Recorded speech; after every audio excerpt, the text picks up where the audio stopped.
আলেম হেফজ করলাম, আলেম হইলা, আরেকটা কাজ বাকি, সেটার নাম আমল। কি নাম? আমল।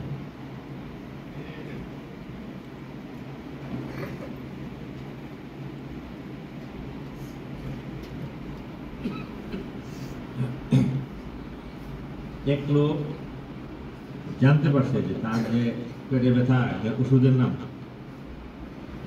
নাম জানতে পারছে, ভালো হয়ে যাবে। হ্যাঁ, ওষুধের নামটা জানছে, যত ওষুধের নাম সব সে হেফজ করছে, ভালো হবে। হ্যাঁ, এরপরে ওষুধ আবার কিনে আনছে টাকা দিয়ে 1 বস্তা, তাহলে ভালো হবে? ওষুধের নাম জানলে ভালো হবে। ওষুধ কিনে আইনা বাক্সে রাখলে কি হয় না, ভালো। ওষুধ খাইলে কি হয়? ওষুধের নাম জানার নাম হলো হেফজ। ওষুধ কিনে আনার নাম হলো আলেম হওয়া, ওষুধ খাওয়ার নাম হলো আমল করা। বুঝছেন? একজনে ঠান্ডা লাগছে, সে সোয়েটারের নাম মুখস্থ করেছে, চাদর, জ্যাকেট, শীত কমবে, গরম।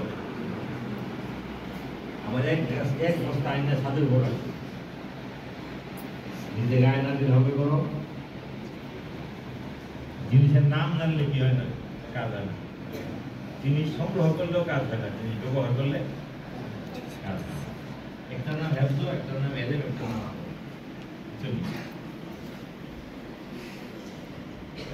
তিনটা তো খুব সহজ।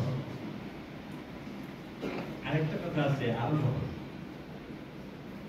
তোমরা বলবা, অন্য পাবলিকে বুঝবে না, তোমরা বুঝতে পারবা, যেহেতু তোমরা কোরআনের ছাত্র।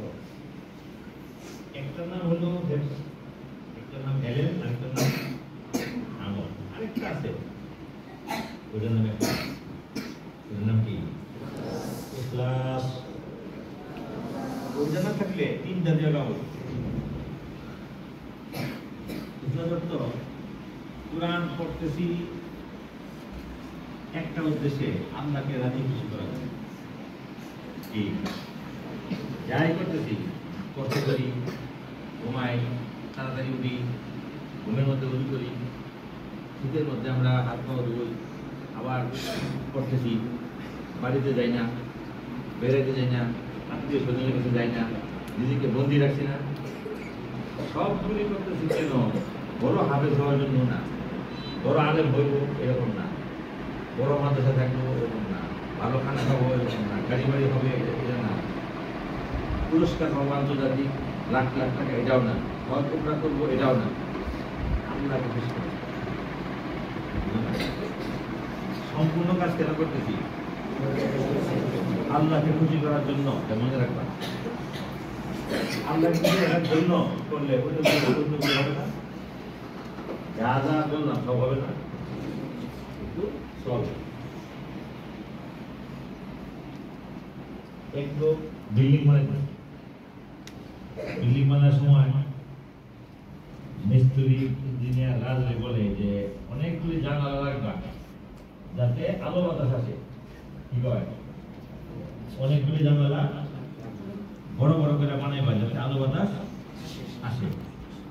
আরেকজনে বলতেছে যে আমার বিল্ডিং এ প্রত্যেক রুমের মধ্যে ভালো ভালো করে জানালা রাখবা যাতে আজানের আওয়াজ আসে। তার নিয়তটা ভালো।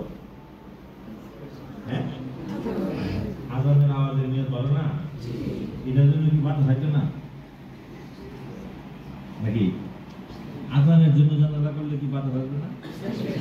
লাইট আলো আসবে না? নিয়ত করছে যে আমার বিল্ডিং এ জানালা রাখো যাতে আজানের আওয়াজ আসে। আমার সন্তানরা যাতে কি করে ফজরের সময় উঠে, আসরে, মাগরিবে, জোহরের সময় যাতে মহিলারা কি আজানের আওয়াজ শুনে পরে নামাজ পড়ে। এই নিয়তের কারণে তার সওয়াব হয়ে গেছে। জানালা দিয়ে কি আলো বাতাস আসবে না?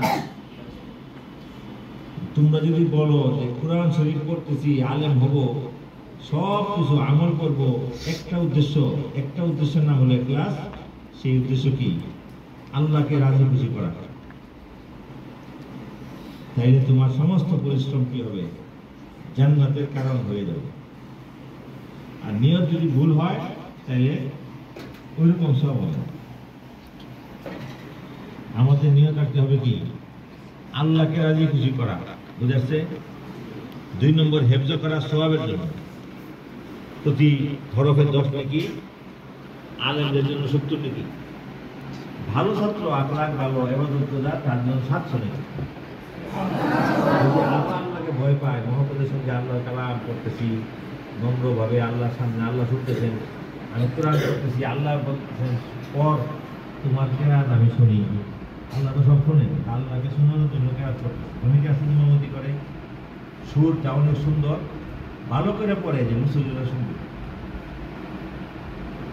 দূরের মানুষ খুশি হবে যে আহা ওনার চেলা কত সুন্দর, নিয়ত নষ্ট। গলার মধ্যে যে সুর কে দিছে? মুখস্থ করার তৌফিক কে দিছে? আল্লাহ সব শুনেন না? মানুষ তো না থাকলে শুনে না, মাইক না থাকলে শুনে না, বুঝো না? কিন্তু আল্লাহ সব দেখেন, জানেন এবং শুনেন। কোরআন শরীফ পড়ার সময় সবচেয়ে সুন্দর করে পড়বা কাকে শোনানোর জন্য? তাহলে মানুষে শুনতো না, মানুষের মতো করে শুনবে।